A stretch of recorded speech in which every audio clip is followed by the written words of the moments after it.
Hey everybody, it's Justin, your guide into the other side. We're back with another video because season one is about to end in give or take a week.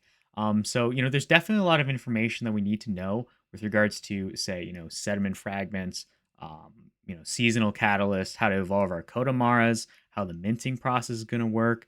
There's also, stuff related to battle ally loot being minted, future battle allies, the rewards for season two.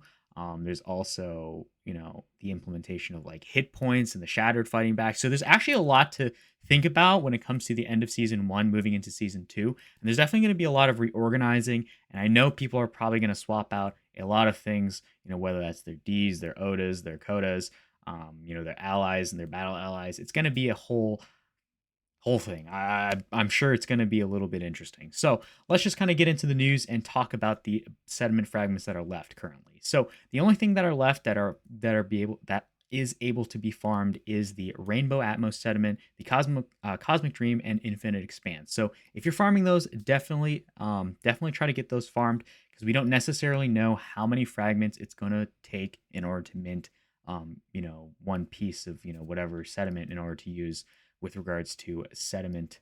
Well, let's actually swap over to the sediment that you need for your Mara evolution.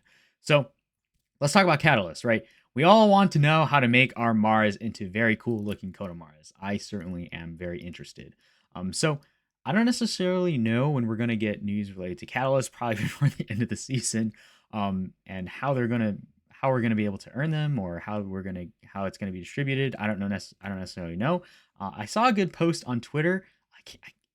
I'm failing to remember, but I think they mentioned that maybe it'll be related to the number of bosses that you defeat per other deeds. So that would definitely be an interesting mechanic if that was the case, but I have no idea. So we'll have to see. We'll have to see what Yuga drops before the end of the season. So again, to evolve a Mara, you're going to need a Mara, a Catalyst, and a Sediment to get a Kodamara. And the aesthetics are probably going to be maybe 3 or 4 aesthetics. We'll have to see outside of the legendary ones. So anyways, let's move on. So gameplay. I'm still fighting my third mosquito boss, and it's definitely wrecking me pretty bad because I only have a common Mara and an epic Mara hunter. So my DPS isn't necessarily that high. I was able to defeat the first two, and get master chests. So I was able to get a serum. I was able to get a serum city box, and then man, my memory's failing me. I don't remember what I got for my second box, but either way, it's all good. I love loot. We're definitely going to be able to mint the loot at the end of the season. I'll bring us over to that tweet. But before that, let's actually just look through the loot right now. There's Forgotten Ruins loot is all out in tier 2. There's Serum City loot, tier 2 is all out. The only thing that's left in tier 2 is the ship parts, the engine parts and the hangar parts. So we'll probably see 3 or 4 seasons before we can build ships. I'm not necessarily sure. We'll see. So let's take a look at the leaderboard. Oh yeah, we'll have to see when we can see our inventory too. That's definitely something I'm waiting for. Yeah, season ends in about 8 days. A lot of the the top 100 leaderboard bounty rewards will probably be dispersed at the end of the season. So that'll be cool. Congratulations if you made top 100. Definitely exciting.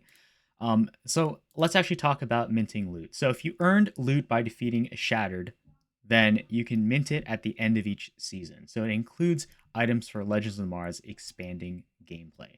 So the battle ally loot is probably going to be used in conjunction with your battle allies. So if you have a battle ally, or if you're looking to pick one up based on the loot that you have, or maybe just buy, sell, trade, depending on what you have, by all means, you'll probably want to figure that out before season 2 hits, because the mechanics are probably going to change pretty significantly, just because Shattered can fight back. But let's talk about what the battle ally loot is. It's going to be used to enhance your gameplay. Gameplay as probably refers to DPS. Maybe abilities. I'm not necessarily sure where they're going with this. We'll have to see. While others will aid the friends. So seems like some are. Oh man, it's a little. There's a lot of stuff to think about because there's a lot of ways they can go with this. So out of the ally loot that we saw in season 1, we saw Forgotten Ruins. We also saw Serum City from Mutant Hounds. We also saw Renga and Megaforce Sentinel. So for season 2, I'm not necessarily sure what the loot pools are going to be in terms of rewards, But I guess the pool that Yuga could pull from is, Bored Ape Yacht Club, Mutant Ape Yacht Club, Meebits, 10KTF, Heavy Metal, and World of Women. So we'll have to see what the what season 2 rewards are going to be. It'll probably be since we got, I think we got, or cryptos as well. So I mean, we saw Forgotten Runes, Renga, Megaforce Sentinels, and I think Mutant Hounds. So we saw 4. So we should see maybe a set of 3 or a set of 4 from the rest that are left over.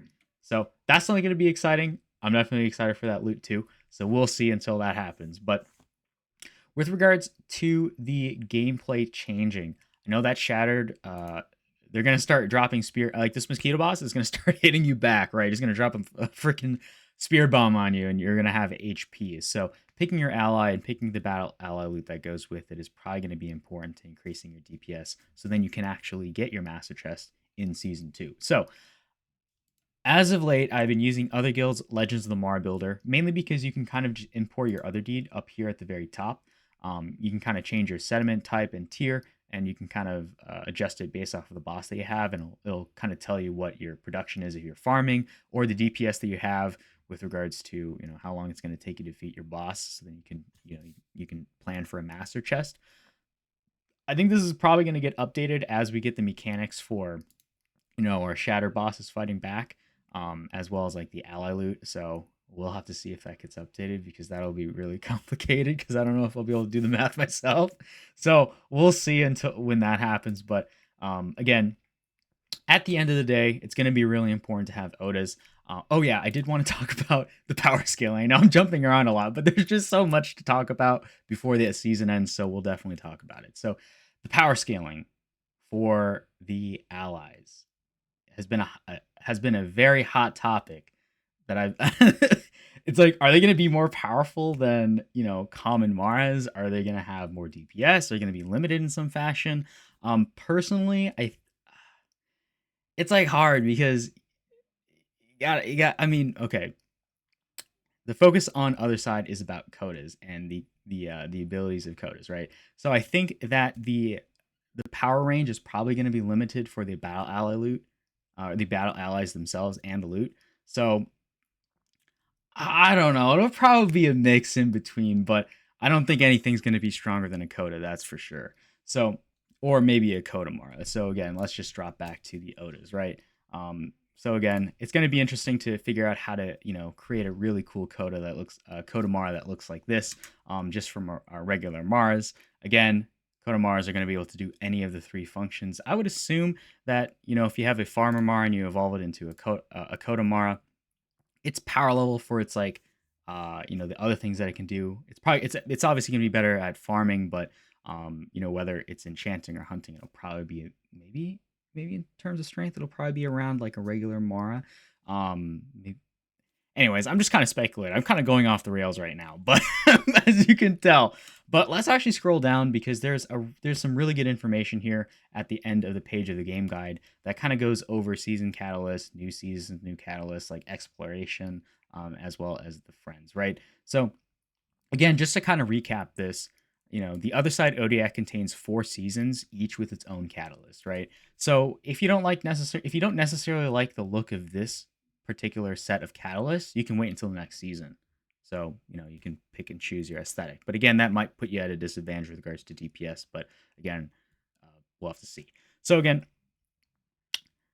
basically they get new abilities and physical traits. So again, maybe a second ability for your Kodamara may happen. So that's going to be interesting. Again, new seasons, new catalyst. Use a creation season catalyst for Kodamara evolution, or wait to see what others appear each season. Again, once you feed your Mara 1 catalyst, you can only do it once. Choose wisely. So again, that's probably going to eat into the supply of existing Maras. So just keep in mind the supply of the Maras will continually decrease as we evolve them. So we'll get to see what that brings. Also, the friends, if you're looking to get battle allies, Legends of Mara turns Otherside and partner entities in your wallet to playable teammates capable of kickassery. These partners add to your hunters without taking up a roster slot. For more information, check out the FAQ. So, I also want to talk about the the roster spot for the number of friends that you can have per deed. I don't know what it's going to be. I've heard a lot of people say it's either going to be 2 or 3. I think that might be right. We'll have to see what that looks like. Maybe it kind of depends on the environment here, but the more the merrier. We'll see. So let's also talk about Otherside exploration. So Voyagers got a voyage. Soon you'll be able to journey into the outer reaches of Otherside. To get there, you'll need to rake and loot, some of which will help you build a spacecraft. I don't think that this will necessarily be in season 2 or season 3. We still have other space parts to get, so I would expect that to probably be season 4 or after that. So again, let me know if you are picking up battle allies. If you're, if you picked up any battle ally loot. It's definitely gonna be interesting to see what they go for on the market. There's a lot of stuff that looks kind of juicy, in my opinion. I'll definitely keep my eyes out. But I'm just kind of chilling with what I got right now. There's not necessarily too much on my mind. I'm just kind of taking it easy, playing some games, and just kind of seeing how things are going to turn out. So again, let me know if you like this video. Hit that comment and like and subscribe button. Definitely helps me make more content in the future. And of course, all the links will be in the description below. You guys know where to find me: Discord, Twitter. We're gonna sign out. Hope you guys have a great rest of your season 1, and we'll see you guys on the other side. Peace.